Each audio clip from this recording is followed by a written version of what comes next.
Assalamualaikum warahmatullahi wabarakatuh. Bismillah, alhamdulillah, wassalatu wassalamu ala rasulillah Muhammadin wa ala alihi wa sahbihi wa mawalah ma ba'du. Kembali kita berjumpa dalam pembahasan kitab Muhtarul Ahadits Nabawiyah, hadis-hadis Nabi pilihan. Dan kita masih tetap pada bahasan harful hamzah atau hadis-hadis yang dimulai dengan huruf hamzah. Kita akan lanjutkan pada bagian yang ketujuh dalam kitab ini. Bismillahirrahmanirrahim. Di sini ada sebuah hadis yang diriwayatkan oleh Al-Imam Ad-Dailami an Aisyah radhiyallahu taala anha. Bunyinya begini: Abghadul ibadi ilallahi man kana thawbahu khairan min 'amalihi an takuna thiyabuhu thiyabal anbiya wa 'amaluhu 'amalal jabbarin. Hamba Allah yang paling dimurkai oleh Allah Subhanahu wa taala adalah orang yang bajunya lebih bagus dibanding dengan amalnya. Bajunya lebih mentereng, lebih mewah, lebih keren dibanding dengan amalnya. Yaitu apabila baju yang dikenakannya adalah pakaian atau baju para nabi, sementara kelakuannya, amaliyahnya, perbuatannya adalah kelakuan orang-orang yang takabur. Secara redaksi, hadis ini baik. Hadis ini memotivasi kepada kita agar kita lebih memperhatikan tentang baiknya amalan, baiknya perilaku, baiknya pekerti, dan akhlak. Kita tidak kemudian, dan hadis ini sebenarnya tidak mengandung larangan untuk berpakaian indah, berpakaian bagus. Tapi jangan hanya berpakaian bagus semata, tapi akhlaknya jelek, akhlaknya buruk, akhlaknya tidak baik, bahkan sombong. Makanya kan banyak sekali hadis Nabi Shallallahu Alaihi Wasallam yang melarang kita untuk berpakaian yang berpotensi bisa menjadikan kita sombong. Seperti hadis Nabi Shallallahu Alaihi Wasallam tentang isbal misalnya. Di situ dalam riwayat Imam Muslim dikatakan ada takyid khuyalaan, bahwa yang diharamkan, dilarang oleh Nabi Shallallahu Alaihi Wasallam adalah memakai pakaian sarung atau celana yang melebihi mata kaki karena sombong. Ini yang menjadi takyid, dan itu yang diikuti oleh pendapat mayoritas ulama. Meskipun saya tahu dan sadar di sisi itu ada ulama lain yang mengharamkan isbal secara mutlak berdasarkan hadis yang lain yang tidak membatasi dengan khuyala. Ini khilafiyah, saya rasa tidak perlu saya perbincangkan panjang di sini. Intinya adalah secara konten hadis ini baik, mendorong kita, merangsang kita supaya kita itu amalnya baik. Jangan hanya pakaiannya seperti orang saleh, tapi kelakuannya kelakuan bajingan, kelakuan orang-orang yang tidak baik. Di dalam kitab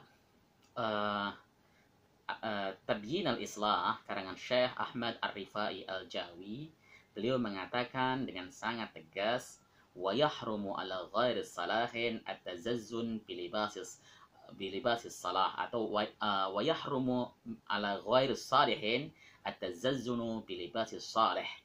Ya, haram atas orang yang tidak saleh menggunakan pakaian dengan pakaian orang saleh, sehingga orang awam akan banyak tertipu.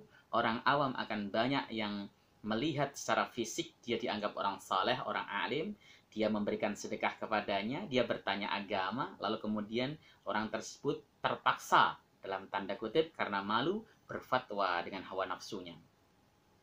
Oke, secara substansi hadis ini bagus. Akan tetapi secara sanad hadis ini bermasalah. Al-Imam Ibnul Jauzi memasukkan hadis ini dalam kitabnya namanya Al-Mawdu'at, kumpulan hadis-hadis palsu. Lah, bagus kok palsu, Pak Ustadz? Nah, palsu itu karena di dalam rawinya, dalam riwayatnya ada seseorang yang terkenal sebagai pemalsu hadis. Dan kita juga tahu bahwa hadis palsu itu kontennya tidak mesti buruk. Karena kalau kita lihat sejarah, antum baca dalam banyak kitab, para pemalsu hadis itu memiliki tujuan baik. Seperti contoh, kita banyak tahu tentang hadis Fadhailul Quran, keutamaan-keutamaan Quran. Yang beredar di masyarakat banyak sekali hadis tentang kemuliaan Quran yang palsu. Loh, kenapa kok dipalsukan? Sebenarnya pemalsunya yang membuat hadis palsu tentang keutamaan Quran memiliki motivasi agar orang-orang lebih tertarik membaca Quran dibanding membaca rotib, dibanding membaca hizib. Karena pada masa itu, orang-orang lebih tertarik membaca rotib, hizib, karena dianggap memiliki khasiat-khasiat khusus, sementara membaca Quran tidak ada atau sedikit sekali hadis yang menjelaskan tentang masalah itu. Lalu muncullah orang-orang yang cinta sama Quran, membuat hadis, membuat ucapan yang disandarkan kepada Nabi Shallallahu Alaihi Wasallam, membuat keutamaan-keutamaan Quran, khasiat-khasiat Quran, agar orang kembali kepada Quran dan tidak kemudian justru meninggalkannya untuk membaca amalan-amalan di luar itu. Bagus motivasinya, tapi ini adalah keliru sebab dia membuat hadis yang bukan sabda Nabi Shallallahu Alaihi Wasallam. Ini kalau antum pengen baca, mungkin di awal-awal kitab Khazinatul Asrar itu dibahas. Oleh sebab itu, jamaah yang dimuliakan oleh Allah Subhanahu wa taala, karena hadis ini palsu, ketika kita menjelaskan, kita harus menjelaskan kepalsuannya. Al-Imam Uqaili mengatakan bahwa hadis ini mungkar, tidak palsu.